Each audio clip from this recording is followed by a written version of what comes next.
Ravens flock. The flock rundown is the place to be.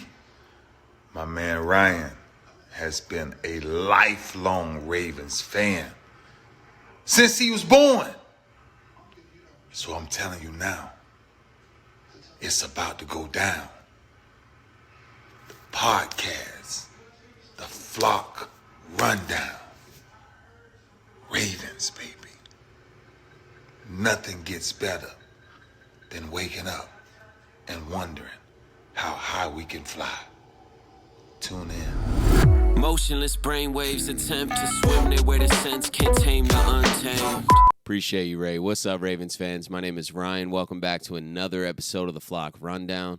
So the news has been flying since yesterday. There's been some injury news, 2 player signings, another ex-player signing, so we'll get into all that. Long snapper Nick Moore tore his Achilles, unfortunately. He's going to be out for the season. So the Ravens held long snapper tryouts, and they ended up signing Tyler Ott from Seattle. He was a Pro Bowler in 2020, but missed last season due to an injury, so he hasn't been playing, and that is the reason for his availability. One thing I trust with the Ravens is that they definitely know what they're doing with special teams. I trust that they know what they're doing in a lot of aspects, to be honest with you, but special teams, they know what they're doing. They know how important it is. John Harbaugh, former special teams coach. I've trusted they've done the research, and I'm sure Tyler Ott has recovered from his injury, and there's no concerns. He's obviously planning to play this year and be healthy and be our new long snapper. Nick Moore is not going to be here this year, so there will be a new member. The old wolf pack of Morgan Cox and Sam Cook and Justin Tucker has faded quickly. We have a new punter and now another new long snapper, but it's all right. Still got the greatest kicker ever to play the game. And I know Tyler Ott will be solid. He's a former Pro Bowler. He has experience. So no concerns there, but we do wish Nick Moore a speedy recovery. And some more injury news. I just dropped the video yesterday how hype I was that Bateman got reinstated.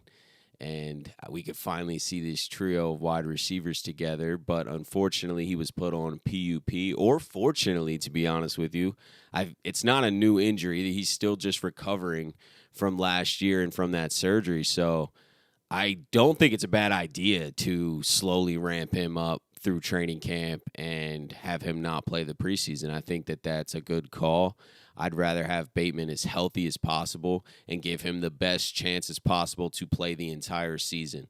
So even if he has to miss a couple games in the first 3 weeks, like whatever it takes for him to get back to 100% and be playing his best ball at the end of the season, I think that's what we should do. So I'm fine with him being on PUP to start training camp. I'm sure this will just be a week or two or maybe the whole training camp. We'll see. But as of now, he's not going to be participating in training camp. He is on the physically unable to perform list, as well as Patrick Ricard, J.K. Dobbins, and Tyus Bowser. The Tyus Bowser one I'm a little more concerned with. I saw some footage of him on Twitter walking into the facility today, and he's got a pretty bad limp. His knee's fully wrapped up, and he's limping pretty hard. Last week, we were pretty aggressive, lining up that Smoot visit, bringing in Kyle Van Noy, because Smoot ended up getting signed. They brought in Kyle Van Noy on Friday, so that's still up in the air. There's rumors of bringing back Justin Houston. We've been pretty aggressive trying to get some edge depth, and this might be a big reason why. I mean, I think we need some edge depth regardless, but Tyus doesn't look like he's ready. Now, that doesn't mean he can't be ready by the regular season. That's obviously a month and a half away, so plenty of time to get the knee healed, but I don't think he's going to be participating much in training camp or the preseason at all.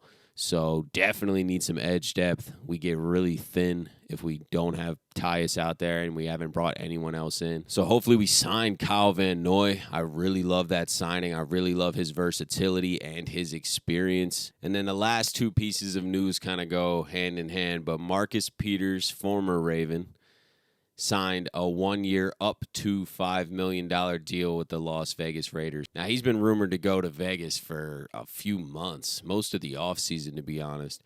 I'm not sure what took so long. They brought him in for a couple different workouts, and it seemed like Vegas was his only interest, to be honest with you. And looking at the contract, it also seems like that. I mean, up to $5 million means you're not making $5 million. That's if you hit every incentive possible. So he's got a really small deal. And that also tells me the Ravens just weren't interested in a reunion, or Marcus wasn't interested in a reunion. I'm going to lean towards the Ravens weren't interested in bringing him back. But we do love Marcus Peters. I wish him well. I loved watching him play in the purple and black, man. This guy embodied everything it meant to be a Raven. I'll never forget when DaCosta pulled that midseason trade off, and he comes up to Seattle, pick 6, Russell Wilson, first game. That 2019 season was just magical until the end, obviously. But Marcus Peters was just playing at such a high level. So thank you, Marcus, for your time, and wishing you nothing but success, health, and happiness moving forward in your career and beyond. The last piece of news here that I have to go over is the Ravens then signed a corner, Arthur Maulet, from the Steelers. He's 30 years old, played a lot of special teams and some slot corner last year.